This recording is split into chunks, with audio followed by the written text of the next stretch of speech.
I would like to greet President Biden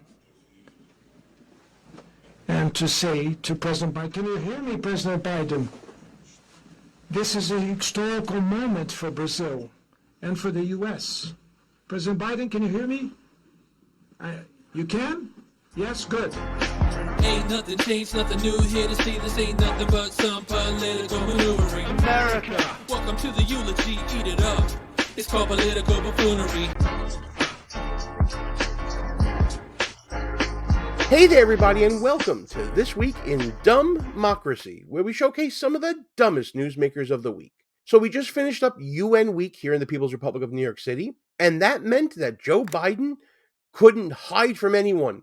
He actually had to work for a living. There were no vacations, there was no off day. He had to do some work. And that meant that the Biden Gaffe Machine was on full display for the world to see. In fact, we found so many instances of the Biden Gaffe Machine going off that we decided to do a little bit of a throwback video and create a top 5 list of the Biden Gaffe Machine's biggest mistakes during UN week. But before we get to that, please be sure to subscribe to the channel, hit that notification bell, and if you end up liking what you're seeing in this list, please be sure to like, comment, share the show with your friends, all that good stuff. This is just my list of the top 5, and honestly, it could have been expanded out a lot more. But give me your opinion at the end of this video. Again, this is just my list. You are free to differ when it comes to your own list, but let's go through mine and then tell me what you think at the end. So coming in at number 5 for me is Joe Biden's gaffe-riddled speech before the UN General Assembly. We have to make sure we're delivering for people everywhere, not just somewhere, everywhere. Simply put, the 21st century results are badly needed. They're needed to move us along. I'm waiting, old man. So not just somewhere, everywhere, or whatever he said. And then he said simply put, and it was not simply put at all. But we're just getting started. Here's Joe talking about artificial intelligence, or AI. Let's just say that even 2 letters can give President Biden a lot of trouble. And I'm committed to working through this institution and other international bodies and directly with leaders around the world, including our competitors, to ensure we harness the power of artificial intelligence for good while protecting our citizens from its most profound risk. When did we get Porky Pig as our president? Abadi, you can't say AI, folks? That's nuts. But this might be the worst one. Here in the next clip, Joe Biden is addressing China. That have helped safeguard security and prosperity for decades, but we also stand ready to work together with China on issues where progress hinges on our common efforts. Nowhere is that more critical than accelerating the climate crisis, than the accelerating climate crisis. Wow. So that right there, to me, is a prime example of how a simple slip of the tongue can be very significant for our standing in the world. When Joe Biden is talking about accelerating climate change versus accelerating climate change solutions, it's not only embarrassing, but it's an indication that Joe's feeble mind, feeble body is striking again, and he may not be fit to lead. Here's another example of Joe being unable to properly communicate to the crowd. For one day, my administration, the United States, has treated this crisis as an existential threat from the moment we took office. Now, I think what Joe meant to say was from day one, not one day. If you have to think about what the man's saying, you're not going to be listening to the rest of what he actually does say. On the international stage, we need clear communication of thoughts and ideas, and Joe's not doing it. Now, keep in mind, I also tried to keep this in chronological order. So the gaffes are getting bigger and more significant as time goes on. Joe Biden's speech was about a half hour long, and as the time went on, he became more and more incoherent.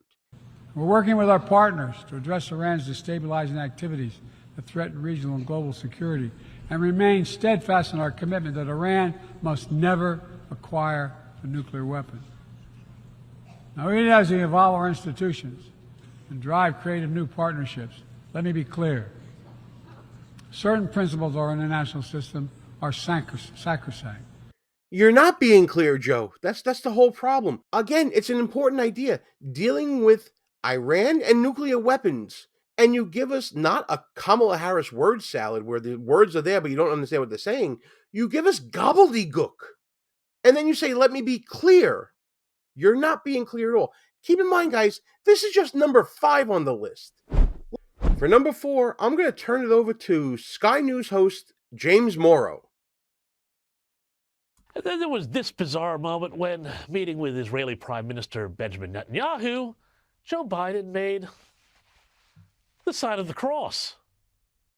I've checked it over 40 years, and our friendship goes a long way and can take us a long way. I'm sorry, let's just see that again. This is just, it's just all too weird. I don't know. Faith and Begorra. Note that it is also in this meeting that Bibi Netanyahu spoke off the cuff. Well, Biden, of course, needed those note cards he always holds on to speak because, well, we know what happens when he goes off script. We certainly do, James. We see when he goes off script, we don't know where he's going to go. The whole sign of the cross thing, I don't get it. I don't know if it's an actual gaffe or not. I don't know if it was explained or not. I do know that it's not common for that to happen. Coming in at number 3 is another Joe Biden word salad that I think expired back in the 80s. So this was a press conference unveiling a partnership for workers' rights between America and Brazil. The press conference was jointly held by President Joe Biden and President Lula of Brazil. Once again, Joe's penchant for speaking poorly is on display for the world. But we know our progress on these challenges depends on our workers. They will drive our clean energy transition. They will keep the global supply chain secure. What was that? Let's try that one more time. They will keep the global supply chain secure. What do you mean? What do you mean? What do you mean? Okay, I mean, if you think that's what they're going to do, then who am I to argue? We will advance a worker-centered clean energy transition. So through this new partnership, we're going to, with our labor movements, promote greater work equality, including through collective bargaining. So if you understood that, then you're a better person than I am.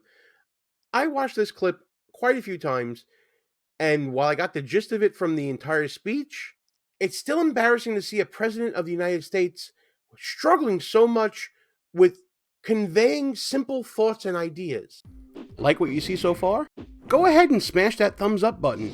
Also, leave us a comment and tell us what you're thinking. And don't forget to subscribe so you never miss another show. So coming in at number 2 is another glitch in the Biden Gaffe Machine.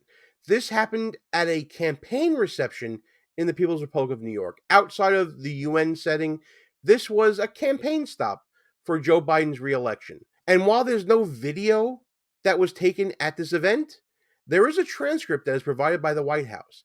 Now, the big story coming out of this campaign reception is that Joe Biden glitched out by repeating the same story within minutes of telling. What am I talking about here? Let's go to the transcript and look. So during this campaign gathering, Joe Biden recounted a story that we've heard before on the campaign trail, talking about the reason why he decided to run against Donald Trump in the first place. Back in August of 2017, Charlottesville, Virginia, quote, "You may remember those folks walking out of the fields literally carrying torches with bad people symbols, holding them forward, singing the same vicious anti-stuff bile, the same exact bile that was sung in Germany in the early 30s. And a young woman was killed. And this, you remember it, there was a consequential piece of business going on, And the former guy was asked, what do you think would happen? He was the sitting president, and he said, I thought there were some very fine people on both sides. Now, this has been debunked over and over again, but I'm not going to get into that. What I am going to get into is that further down, Joe Biden, in a few paragraphs later, gives the same story, almost verbatim. You may remember that, these folks from Charlottesville, as they came out of the fields and carrying those bad people symbols, and remember the ones with the torches and the accompanied by and you see the name of the bad people there. And in addition to that, they were white supremacists. Anyway, they were making the big case about how terrible it was, and a young woman was killed in the process. And my predecessor, as I said, was asked what he thought. He said there were some very fine people on both sides. So he gave the exact same, nearly the exact same speech within the speech that he just gave a few minutes prior. That's a big glitch for the Biden Gaffe Machine. Remember when James Morrow said, you know what happens when Biden goes off script? Well, there you have it in black and white. He went off script and then circled back around again like he was Jen Psaki and went off script again. Now, misspeaking and word salads and all that, that's typical Joe. The glitching out in the campaign reception, that's a little more serious. But to me, what was most serious, and what is my number one top gaffe from last week from the Biden Gaffe Machine, are Joe Biden's actions that occurred during that press conference with the president of Brazil. And I highlighted some of these actions in a compilation of clips right here. The first one being the botched entrance of the leaders as they were announced.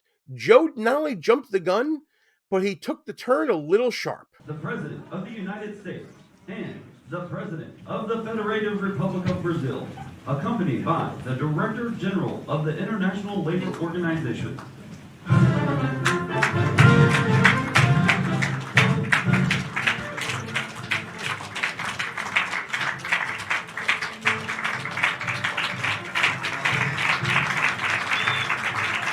Thank you. So not only did Joe come out too soon before the announcement was done, but he also bumped the Brazilian flag on his way out. Like I said, he took that turn a little too sharp. The second instance that goes along with these buffoonish actions is what happens when Biden turns over the mic to the president of Brazil.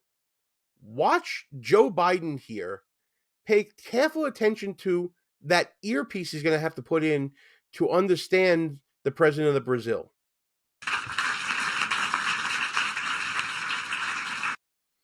First off, not a handshake in the handoff there, so that might be a breach of protocol, but whatever. President of Brazil seems to take it all in stride, but watch this.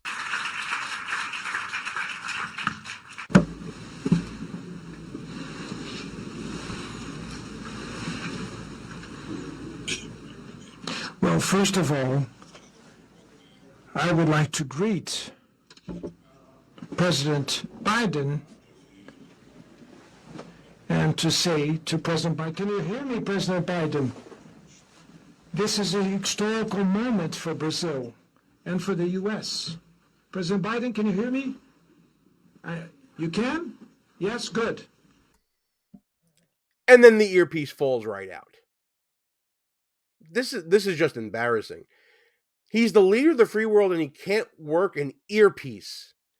Did you see it fall out? I'm going to rewind it just a little bit so you can see it again happen. So he's fidgeting and he's fidgeting with it and turning it up. And he says he hears you and then boom, it's out again. And while the president of Brazil is going on about his remarks, look at Joe Biden. He's fidgeting with wires. He's trying to get the earpiece back, I guess. I don't know. There it goes back in. And, oh, are we good? Are we good? I think we're good now. Oh, but now we got to put down the folder, put that on the floor. Okay, so there's a lot to manage there. And now the moment that went viral, where Joe Biden didn't shake hands with the president of Brazil at the end of the press conference, and the president of Brazil, who seemed to be pretty frustrated, just walks off. See, look at that moment.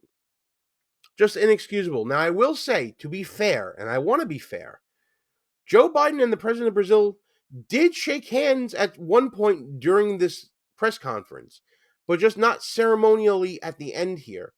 And that makes Joe look pretty buffoonish. So that was the week that was with the Biden Gaffe Machine, and that's my top 5 moments. What do you think about them? Should I have separated them out a different way? There were a lot of moments in that speech before the General Assembly. There were some other gaffes in the presentation at that press conference with the president of Brazil. You let me know what you think in the comments. What was the craziest moment for you that the Biden Gaffe Machine spit out last week? Tell me what you think, and while you're doing that, please like, comment, share the show with your friends, all that good stuff. Subscribe to the channel, hit that notification bell, because we need to keep these conversations going and point out all the shenanigans and buffoonery that happens every day this week in DUMBmocracy.